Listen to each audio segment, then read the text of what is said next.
Magandang araw mga kaibigan. Bigyan natin ng reaction, opinion itong post ng Inquirer.net 5 minutes ago.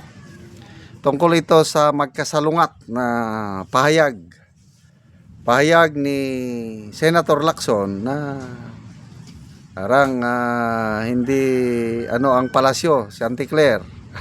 Ibang gusto nila, ibang gusto ni Senator Lacson. Nagkabanggaan na ang dalawang spokes. Oh, there's still enough time. Title. While Senator Ping Lacson proposed a late but corruption-proof 2026 national budget, Palace Press Officer Claire Castro said that President Ferdinand Marcos does not want a reenacted budget and that there is still enough time to deliberate on it. Ito ang exact statement ni Senator Lacson. My position is that our budget needs to be properly managed. Correct. A reenacted budget is better than a corruption-driven or graft-ridden national budget that may have been passed on time but is still vulnerable to abuse. Dito, believe ako sa posisyon ni Senator Lacson. Ito ang tama. Kailang ang palasyo iba. Anong sabi ni Senator Lacson, Anticler? Senator Lacson suggestion is good, but may but kagad. But what the president really wants is not to have a reenacted budget. Ayan, nagkabanggaan na sila. And December isn't over yet. It's only December 17 and the president thinks there's still enough time to study this. So, I don't know kung anong nangyayari. Tuloy-tuloy ang BICAM deliberation. Ako, bad news po. Lumobo ang ayuda. Yung AX, originally ata, kalimutan ko, 26 billion, naging 60 plus billion, 64 or 61. Lumobo. Na reklamo nga ni Senator Amy, nawala nga ang akap, wala na. Ano pa? Ano pa yung isa? Sagip, nawala. Kailang, grabe naman ang paglobo nitong AX. Assistance to individuals in crisis situation. Nasimulan ito nung pandemic. Kasi nga, crisis tayo, pandemic. Kaya, bigay ka, ayuda. Ngayon, wala naman yung pandemic. Bakit lubo? Grabe, personal opinion ko lang ito, Nagiging ayuda nation na tayo. Walang pagbabago. Ganun pa rin. Tinuturuan nila ang mga tao na maging tamad. Dahil wala namang krisis. Bakit palagi na lang ayuda? Isa pa, yung inaayawan ni Senator Lacson, yung MAIP. Ano yung MAIP? Medical Assistance to Indigent Patients.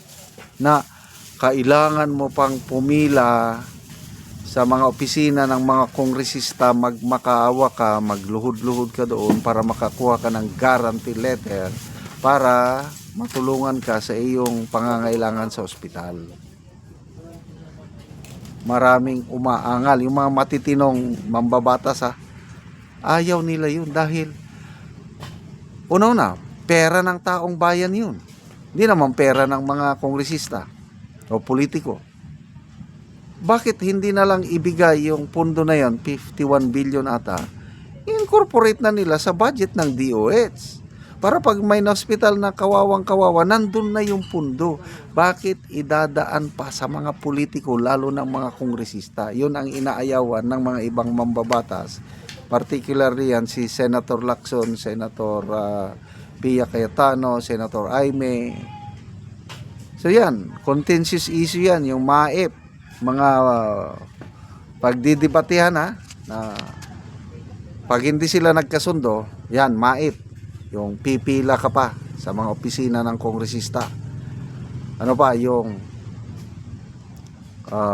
farm to market road budget na lumobo. 16 billion lang ang original, naging 32 billion na. Oh. Tapos, ano yung pangatlo? DPWH budget. Gusto ng DPWH ibalik yung 54 billion. Eh, ang mga senador ayaw. Ayan. Pag hindi sila nagkasundo dyan, nako, mangyari baka re-enacted budget. At ito, aburido na ang palasyo. Ayaw daw ng Pangulo. Last year, ganyan na naman. Red flags. Binulgar na, may mga blank items sa BICAM report. Walang Pangulo. Pinag-aralan ko no. Wala naman siyang nakita. Pinirmahan pa rin ang budget. Kahit nag-overtime, kunuhay. Tapos pinag-aralan daw, binasa lahat ang GAP bago pinirma naging GAA. Pinagmayabang 4,057 pages pinag-aral lahat. Wala namang mali o walang anong nangyari? Lumabas, worst budget in our nation's history. Yan ang legacy ng Marcos administration. At ngayon parang nauulit na naman dahil matinding bangayan ngayon sa BICAM. Totoo nga, first time in history na i-live stream ang BICAM, that's good. Kaya lang, first time in history, DPWH Secretary nakisawsaw pa doon, nagpunta pa doon. Anong ginagawa? Sabi nga ni Atty. Vic Rodriguez, that unconstitutional. Labag na yun sa batas. Dapat it should between yung BICAM, between the two houses of Congress na lang yun. Eh bakit nandun pa si Secretary Vince Dizon na laban bawi? Nung una pumayag siya na matanggalan ang mabawasan ng budget ng DPWH. Ngayon susumamo, nagmamakaawa na ibalik ninyo.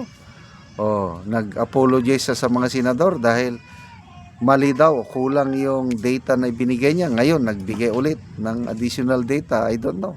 Pag-aaralan daw ng mga senador. So, horrifying times are ahead. Ako, mas gusto ko na lang re-enacted budget kaysa yung ipapasa yung mga budget na kahinahinala. It's time na magkaroon tayo ng matinong budget. Salamat mga kaibigan sa inyong pagsubaybay sa ating channel. Nakakatulong kayo ng maigi sa tribong Talandig ng Bukidnon dahil ang sweldo natin sa channel na ito ay pantulong sa tribo. Namimigay tayo ng libreng yero at pako para makapagpatayo sila ng mas maayos na tirahan. Panoorin nyo ang video na ito. Karon mo na ni si Angkol mataga og yero nga mag-atop na siya sa iyang balay.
So, dito lagi ang balay mga